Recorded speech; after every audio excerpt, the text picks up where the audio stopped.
அண்ணன் ஸ்டாலின்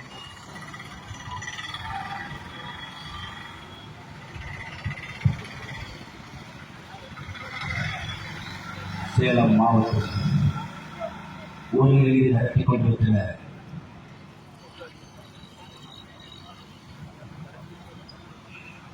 இந்த கண்டன ஆர்ப்பாட்டத்தில் வகுப்பு வாரிய சட்ட திருத்தத்தை திரும்பப் பெற கோரி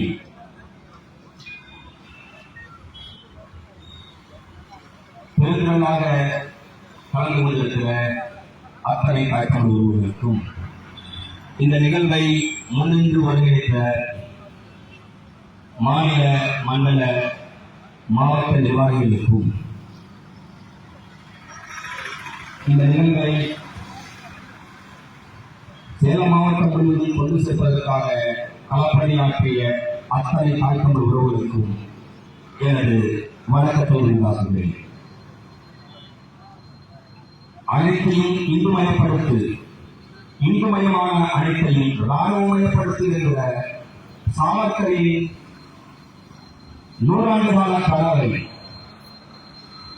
இந்தியா என்ற பன்முக தன்மை கொண்ட இடத்தில் அமல்படுத்துவதன் வழியாக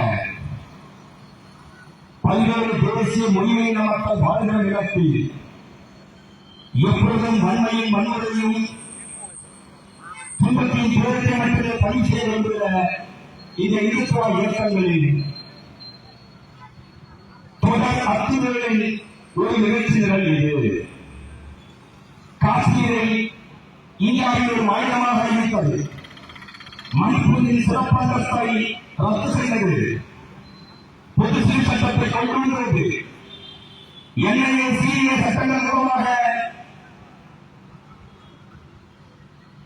இந்த நிலத்தின் போதிய மக்களை அகமையாக முன்னிறுத்துவது,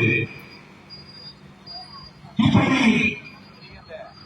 இந்த பாஜக அரசு இந்தியாவின் அதிகாரம் இயக்கத்தை பற்றி நாங்கள் தினம் ஒட்டுமொத்த இந்தியாவின் சிறப்பு வேலையை செய்து கொண்டிருக்கிற இந்த வேளையில் இந்த சிறைமைக்கு எதிராக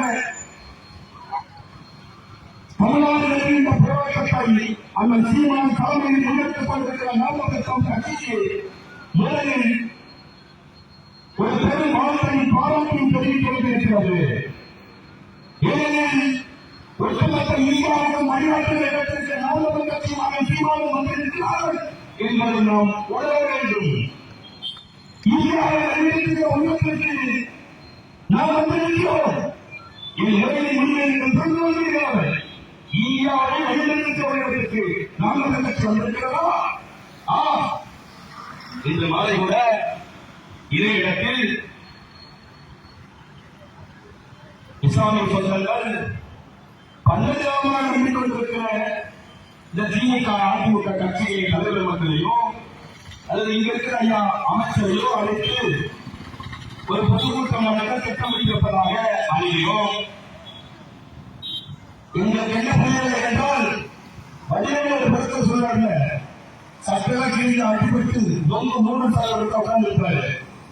ஏண்டா அடிச்ச கட்டத்திலேயே இவ்வளவு சட்டை கிழிஞ்சு காரணம் அடிவாளர் இருப்பாங்க மாதிரி என்னமா அப்படின்னு சொல்றாரு. என்னமா இந்த திமுக காங்கிரஸ்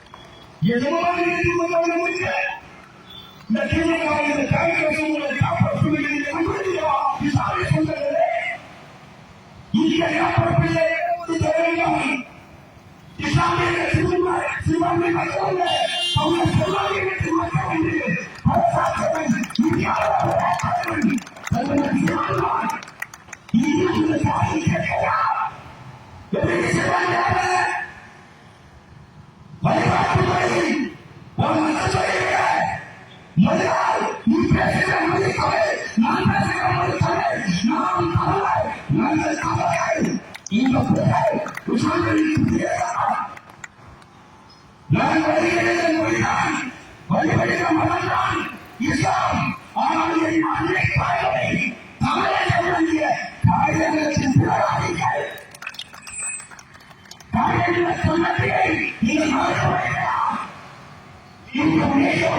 இந்த திமுக எல்லாத்தையும் நம்புறீங்க அப்படியா? கேட்கறத யாரோட புரிஞ்சு வைப்போம்? காங்கிரஸ் காங்கிரஸ் யாரும் நீங்க இத்தனை காலமாக இந்திய நிலப்பரப்பில் இஸ்லாமிய சந்தித்துக் கொண்டிருக்கிற அத்தனை குடும்பத்திற்கும் தொடக்கம் காங்கிரஸ் அதோட மோடி அரசாங்கம். இது இன்னும் உங்களுக்கு புரியலையா? வாங்க கேளுங்க. நம்ம பெற்றோரும் சீமான தமிழரும் உங்களுக்கு மட்டும் பார்வை வேண்டியிருக்கு. நீங்கள் யாருக்கு அறிவிக்கிறீங்க, மருந்து இருக்கிறீங்க, யாருக்கு துணை அறிவிக்கிறீங்க உங்களுக்கு தெரியல. அதனால உங்களுக்கு புரியல. ஏன்னா இந்த கட்சியில் திலகர் திலகர் அவருடைய தொடங்கி அதுக்கப்புறம் அம்மா இந்திரா காந்தி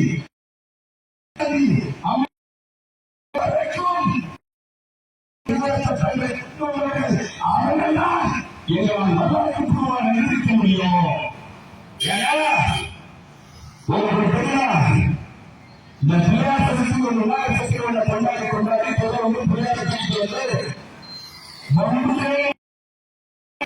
இஸ்லாமிய பண்டிகை வச்சிருக்கான் விநாயக சக்தி. அந்த விநாயக சக்தியை நிறுவனமாக மும்பை நகரில் நடத்தியவன் அந்த பாரதிய தேர்தலில் இந்து மகாசபை இந்து மகாசபை காங்கிரஸ் கட்சியை தொடங்கி வைத்த முதல் கோவில் அவர். எனவே காங்கிரஸ் என்ற கட்சி ஒழித்து தொடங்கப்பட்டது. இந்தியாவின் பண்பாட்டை, அதாவது இந்துக்களின் பண்பாட்டை, நம்பிக்கொள்கிற போலியான இந்துக்களின் பண்பாட்டை பாதுகாப்பதற்காக கட்சி தொடங்கப்பட்டது. அதற்கு பிறகு அந்த ஐயா நேரு முசாமிற்கான நாளை நாங்கள் குறித்து வழங்க மாட்டோம். அனைத்து முசாமிற்கான நாடாக இந்தியா இருக்கும் என்று சொன்னார் ஐயா பட்டேல் சொன்னார். ஆனால் உண்மையை நடந்தது முகமது ஜின்னா பாகிஸ்தானை பெற்றுக்கொண்டு சென்றபோது இஸ்லாமியர்கள் இந்தியாவிலும் பெற்ற போது அது விரைந்து பார்த்தது. அன்னைக்கு ஐயா காந்தியடிகள் கொலை செய்யப்பட்ட போது RSS இயக்கம் கொலை செய்யப்பட்டது. அதிக ஒன்றையான அரசுக்கும் இந்தியாவின் மகாத்மா இந்தியாவின் தேசத்தன்மை தாழ்வை கொண்ட RSS இயக்கம் தடை செய்யப்பட்டு வெறும் ஒன்றையான காலத்துக்கும் அந்த தடையை நீக்கி கொடுத்தவர் சர்தார் வல்லபாய் பட்டேல்.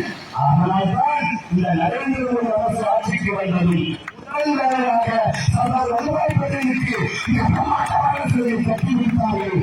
இப்ப சொல்லுங்க, காங்கிரஸ் கட்சிக்கு இந்த விசாரணையை அழித்ததின் பங்குதா இல்லையா?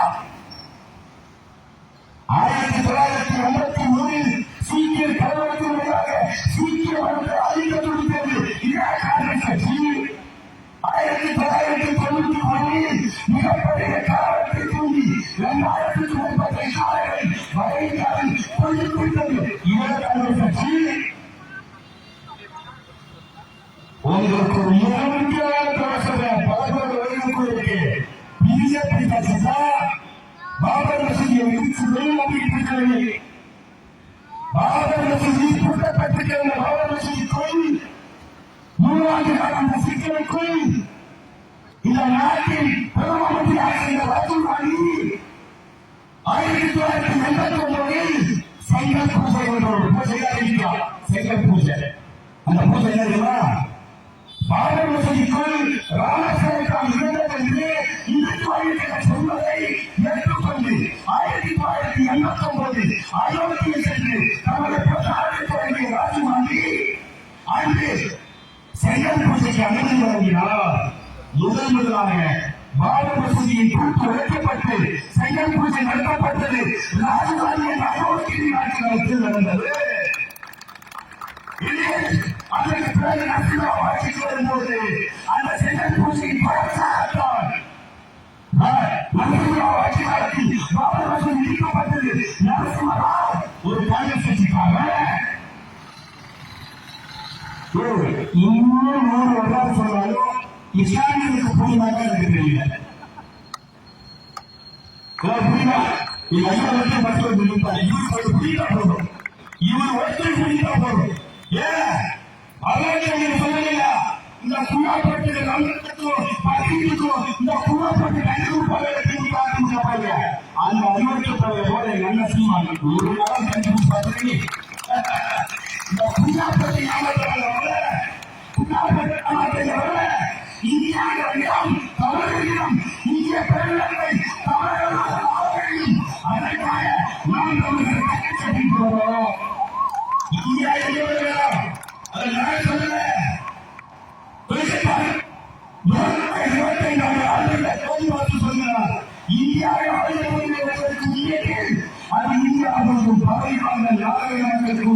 அந்த நாயக மக்கள் யாரென்றால் அவர்கள் இன்று தென்னிந்தியாவில் வந்து கொண்டிருக்கிற தமிழர்கள் என்று சொல்லி வருகிறார். இந்த புண்ணாக்கு கல்வி கொடுத்து பழக்கம் எங்களுக்கு இல்லை. இங்க நிற்கிற அக்காவாரு பொட்டு வச்சு பூ வச்சு தலங்களோட பொட்டோடு பூவோடு நின்று பொட்டு வைக்காத இஸ்லாமியர்களுக்கு மக்களுக்காக போராடி கொண்டிருக்கிறோம். பொட்டு வச்சு போராடினார்கள். இது நான் கேட்கவில்லை. இஸ்லாமியர்களும் கிறிஸ்தவர்களும் கைகளும் பயணர்களும் சைவம் அத்தனையும் வழிபாட்டுகிற தமிழர்கள் ஒரு பஞ்சத்தை வளர்த்தல் ஆயிரத்தி தோற்றமாக பிராமணிய மனித மக்கள் பின்பற்றாளர்கள் தமிழர்கள் 1000 காலத்துக்கு மேலாக ஒட்டுமொத்த இந்தியாவில் கௌரவாக நாங்கள் தான் 1000 காலத்துக்கு மேலாக சமஸ்கிருத மொழியை இந்த மொழிக்குள் இந்த இந்தியாவில் ஒருவருக்கு வந்த பகுதி இல்லை. கன்னடர்களுக்கு தெலுங்குகளுக்கு மலையாளருக்கு அந்த பகுதி உண்டா? சமஸ்கிருத மொழியை மனித கோட்பாட்டை அவர்கள் ஏற்றுக்கொண்டார்கள். தமிழர்கள் தனித்துவ நிலத்தின் மக்கள் சமஸ்கிருத கோட்பாட்டை மனு கோட்பாட்டை எதிர்ப்பவர்கள். இந்த சமஸ்கிருத கோட்பாடு மனு கோட்பாட்டை என்ன சாதியாக எல்லாரையும் பிரித்து வைப்பது. இஸ்லாமியர்கள் யார்? ராமசாமி தான் ராவுத்தரம் வாழணும் இதான் வரலாறு. ராமசாமி தான் ராவுத்தரம் வரலாறு. ஏன் இல்ல சாதியா போய் பயனாளிதான் அவ்வளவுதான். இவன் சொந்தம் சொந்தம் அந்த சட்டத்துக்கு ஒரு பிரச்சனை நாங்கள் வந்து நிற்கிறோம். உணர்வுபூர்வமாக நிற்கிறோம், உயிராக நிற்கிறோம்.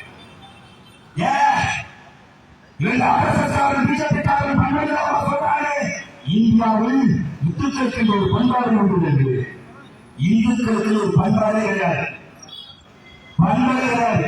ஏன்னா இந்துக்களுக்கு பேரே ஆங்கிலேயர்களும் அரபு தேசத்தில் வந்த இஸ்லாமிய பேரு இஸ்லாமிய பேரு ஏன் சிந்து சமவெளிக்கு அந்த பக்கம் இருக்கிறதுக்கு அரபு மொழியில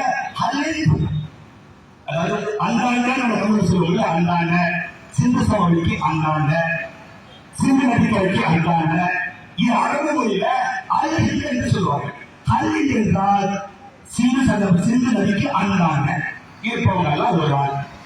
அவங்களுக்கு தெரியல, அவர்களுக்கு வந்த மன்னர்களுக்கும் ஆங்கிலேயர்களுக்கும் தெரியல. இந்தியா முழுவதும் வாழ்ந்தவர்கள் பல்வேறு மொழியின மக்கள் என்பது அவர்களுக்கு தெரியல. தெரியாமல் ஏதோ ஒரு சொல்ல விட இந்த கொங்கு பகுதிப்பா, இந்த மதுரை பகுதிக்காரப்பா, இந்த ராமநாடுக்காரப்பா, இந்த சென்னாக்காரங்க சொல்லுவாரு. அந்த மாதிரி சொல்ல ஒரு வார்த்தை. ஆனா நாம எல்லாம் யாரு? தமிழர்கள்.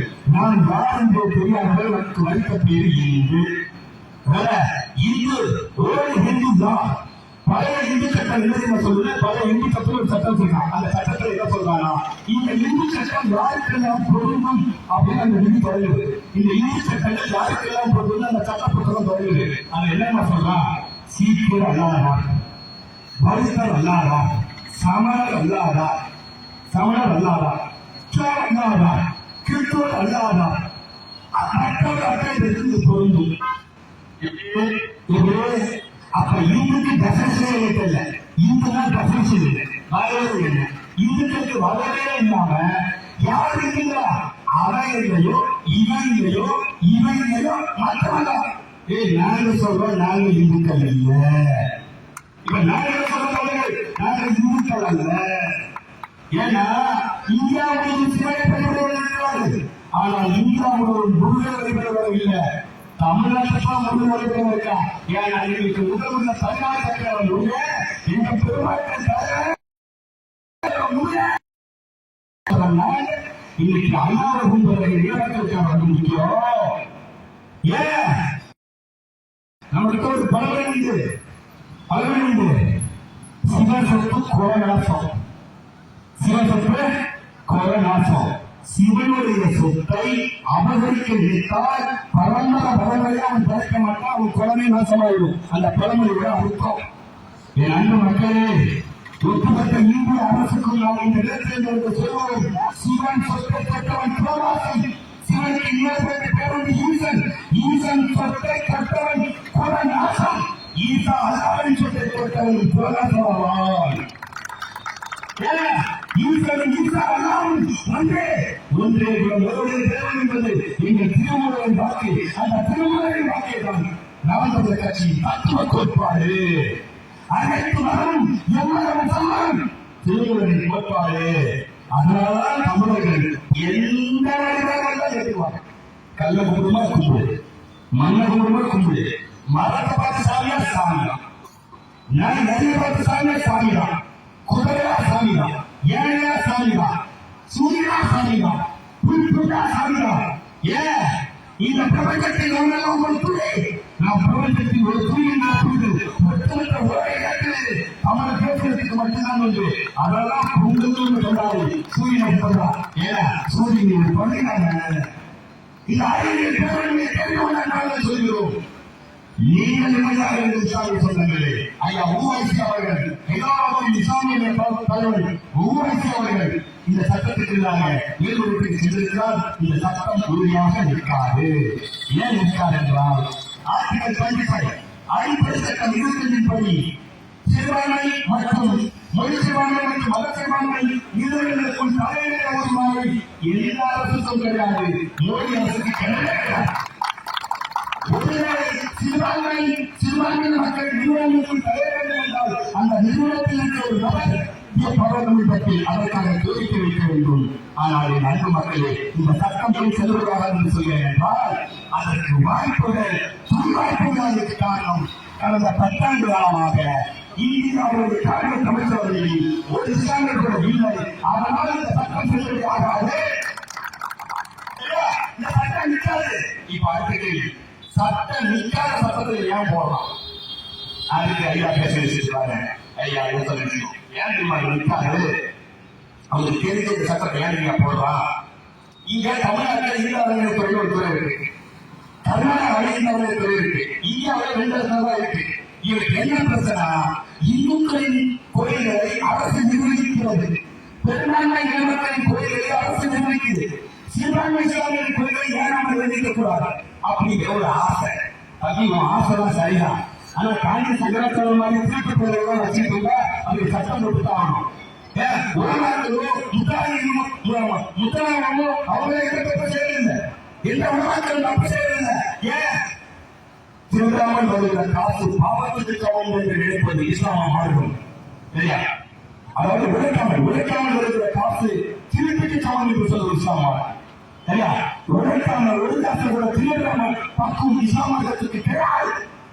அப்படி யோக்கியனா இந்து வர்த்தகம் சொல்லு இந்து பரவாயில்லை. அப்போ இங்கே அதை கட்டுப்படுத்துவதற்காக இந்து சமய உருவாக்கிச்சு. இப்ப எதுக்கு சட்டத்தை போட்டா இதை கொஞ்சம் நாங்க போராடும் அதுக்கு கேள்வி வரும். அப்ப அவனுக்கு இல்லைன்னா எனக்கு சொல்லுவோம்.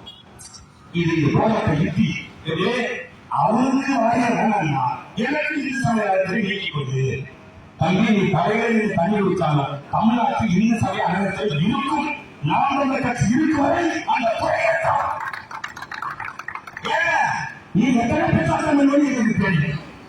இந்த இந்து துறைகள் இந்த திருட்டு பயிர்கள் ஒட்டுமொத்த இந்தியாவில் வன்முறையை தூண்டி அதிகாரத்துக்கு வந்த இந்த மோடி ஆட்சியாளர்கள் இந்தியாவில் காங்கிரஸ் கட்சி ஆட்சியில் இருக்கும்போது மன்மோகன் சிங் ஆட்சியில் இருக்கும்போது இந்தியா இன்னும் முன்னெடுப்பு வந்துச்சு சரியா? இப்ப என்ன மோடி ஆட்சி வந்து 10 வருஷத்துல குண்டொலி நடக்கல. இதுக்கு என்ன சொல்றாங்க? தீவிரவாதிகள் பயந்துட்டாங்களா? குண்டு வச்சவனே நீதான், இப்ப ஆட்சியில் இருக்கிறவங்க நீதான், கொஞ்சம் சரி ஆட்சியில் இருக்கிறது நீ, கொஞ்சம் சரி நீதான், கொஞ்சம் இவரே வைப்பாரா, இவரே எதிர்ப்பார்கள் சொல்வாங்க ஒரு படத்துல. அதனால இந்தியாவில் குடியரசு வன்முறை கலாச்சாரத்தை தூண்டிவிட்டது RSS. இந்த RSS அழைக்கப்பட்டது நாடு இந்த நாட்டை சிறக்க, இந்த பள்ளிகளை சிறக்க செய்கிறோம். ஏன் மத்திய ஆட்சியாளர்கள் இறுதியாக கெட்டுப்பாச்சு கவர்ந்த கேள்வி என்று ஆய்வாளர் சொல்றான். ஒரு ஆட்சியாளர் நாட்டில் எப்போதும் பொய்யின் புறத்தை பரப்புவான் என்றால் அவன் நாட்டை ஆள வலிமை போது, அந்த நாட்டை சரியாக நடைமுறைப்படுத்த தெரியாத போது, அந்த நாட்டை சரியாக தலைமைத்துவ நடத்தினாத போது அவன் பொய்யும் புறத்தையும் பரப்பி விடுவான். ஏனில் நரேந்திர மோடி அரசுக்கு என்ன பிரச்சனை, நாட்டை ஆளதில்லை. சரியா? குழந்தைகளுக்கு பெருமாள் அரசு கணக்கா ஆட்சிக்கு வந்து RBI ரோல் பண்ணிட்டான், ரயில்வே ரோல் பண்ணிட்டான். சரியா? எல்லா நிதித்துறையும் ரோல் பண்ணிட்டான், எல்லாம் ரோல். சரியா? எல்லாரும் காசு சொல்றாங்க திருடுறான். அதுக்கு பார்த்தா இஸ்லாமிய சொத்து நிறைய இருக்கா, ஆட்டை போட்டு பண்ணிட்டான். அப்ப என்ன பெரிய படிப்புறோம், என்ன படிப்புறா, இவனுக்கு ஆட்சி இருக்க வழி இல்லாம உலக வங்கியில் 10 லட்சம் நிறைவேற்றினான் போறோம். 10 லட்சம் கோடி நிறைவேற்றினான். 10 லட்சம் கோடி. ஏன் ஆட்சி நடத்த ஒரு ரூபா காசு இல்லை. ஒருவேளை உலக வங்கி பரவலா இஸ்லாமிய பேசுறாங்க. நான் என்ன சொல்றேன், ஐயா நரேந்திர மோடியை வந்துட்டு 1 கோடிக்கு வைக்கிறேன். இஸ்லாமிய கால்களில் விழுந்து மன்னிப்பு. குஜராத்தில் 2002 நடந்த கலவரத்துக்கு நான் மன்னிப்பு கோரும் பற்றி சொல்லு. இஸ்லாமியர்கள் மொத்த கடனை அளிக்க தயாராகிறாங்க. இந்தியாவில் மொத்த கடனை இஸ்லாமியர்கள் அளிக்க தயாராகிறாங்க. நீ குஜராத்தில் என்ற பல்வேறு வந்திருக்கியா? இதெல்லாம் ஒரு சிசுவாட்டு சட்டத்தில் நிற்காது, மக்கள் மன்றத்தில் நிற்காது. இந்த பண்பாட்டை இந்து பண்பாடு என்று நிறுவனம் பண்ணுறார்கள். இந்துக்கள் ஒரு பண்பாடு இருந்ததே இல்லை. தமிழ்நாடு முழுவதும் இருக்கிற பண்பாடு தமிழ் பண்பாடு, கேரளா முழுவதும் இருக்கிற பண்பாடு மலையாளியின் பண்பாடு, ஆந்திரா முழுவதும் இருப்பது தெலுங்கின் பண்பாடு, அசாமில் இருப்பது அசாமியின் பண்பாடு, குஜராத்தில் இருப்பது குஜராத்தின் பண்பாடு, இந்தியா முழுவதும் இருப்பது அந்தந்த மொழியிலே மக்களின் பண்பாடு. இந்துக்களுக்கு ஒரு பண்பாடு கிடையாது, ஒரு குறை கிடையாது, இந்து ஒரு மதம் கிடையாது. இந்த இந்தியாவை இந்துக்களின் தேசமாக கட்டமைச்சு அவன் நினைக்கிறான். இல்லாத எங்கெல்லாம் கொண்டு வர, எங்க பொங்கலாம் அவன் எல்லாம் கூட்டிட்டு வரா. அந்த இந்து எந்த சங்கத்தை கூட்டிட்டு வா, எந்த சங்கத்தையும் இங்கு இல்லை, ஒரு பொங்கலையும் இல்லை. ஏனென்றால் இங்கு என்ற ஒரு மதம் கிடையவே கிடையாது. நாம் தமிழர்கள் ஒரு வரலாற்று பெருமையை தொடங்கியிருக்கிறோம். நிச்சயமாட்டாமையில அது என்ன தெரியுமா, இஸ்லாம் பெருமக்களிலும் கிறிஸ்துவ பெருமக்களிலும் அந்த சிவனை என்று சொல்லிக் கொண்டிருக்கிற அந்த ரத்த சொந்தம் போய் நீங்கள் இந்துவாக இருங்கள், சைவராக இருங்கள், வைணவராக இருங்கள், கிறிஸ்தவராக இருங்கள், ஜைனவாக இருங்கள், இஸ்லாமியராக நீங்கள் எல்லாவாக இருங்கள். ஆனால் இனத்தில் நீங்கள் தமிழர்கள் என்று புரிந்து கொள்ளும் போது இந்த கோரிக்கை இந்த கன்னடாடு பாட்டத்தின் உச்சபட்ச கோரிக்கை அதுதான். சரியா? இந்த சட்டம் அடிப்படை சட்டத்துக்கு பொருளாது. அதனால இந்த சட்டம் நீக்காது, அது விழுந்துடும். அதை அழித்து இஸ்லாமியர்கள் மறுபடியும் பயன்படுத்திக்காங்க. காங்கிரஸ் பயன்படுத்திக்காத பாதுகாப்பு நம்ம சரியா? நீங்கள் தமிழ் என்று உணவுங்கள். எப்படி தமிழ்நாட்டில் நீங்கள் தமிழ் என்று உணவுகிறீர்கள், அதுபோல கேரளாவில் இஸ்லாமிய பெற்றோர்கள் தங்களை மலையாளிகள் என்று உணவுங்கள். ஆந்திராவில் தெலுங்கானாவில் வாழ்கிற இஸ்லாமிய கிறிஸ்தவர்களும் தங்களை தெரிந்தவர்கள் என்று உணவுங்கள். கர்நாடகாவில் வாழ்கிற இஸ்லாமிய கிறிஸ்தவர்கள் மற்ற இனத்தவரும் தங்கள் கனவை என்று உணவுங்கள். அஸ்ஸாமில், வங்கதேசத்தில், சூரிய தேசத்தில் எல்லா இடங்களிலும் இந்தியாவில் இருக்கிற 23 மொழி தேசங்களிலும் வாழ்கிற இஸ்லாமியர்களும் கிறிஸ்தவர்களும் மற்ற மதத்தவர்களும் அந்தந்த நேரத்தில் மொழிவழிப்படி உங்களை அந்த மொழியினருக்காக உணருங்கள்.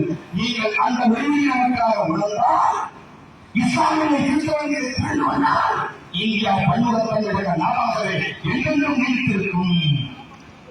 நீங்கள் புரியாத காங்கிரஸ் ஓட்டு போடுவோம். காங்கிரஸ்காரே அது ஒரே ஒரு கஷ்டம், காங்கிரஸ் பிஜேபி காரன் கஷ்டத்தை கொடுத்துருவான். காங்கிரஸ் தூக்கத்தை போட்டு தூக்கிடுவான். நீ யாரை பேசி சாதனை இஸ்லாமியர்கள் இஸ்லாமியர்கள், கிறிஸ்தவர்கள் இந்த காங்கிரசின் இந்த திமுக தாவர கட்சிகளில் நம்பாமல் அந்தந்த உண்மையாளர்களை நம்பி ஒரு பெருங்கால் போராட்டத்துக்கு தயாராகி ஒட்டுமொத்த இந்தியாவில் கைப்பற்றுகிற காலத்துக்கு நாம் வர வேண்டும். அந்த படை நாம் கட்சி சொன்னார்கள் என்று தோன்றுகிறது. இந்த கனடா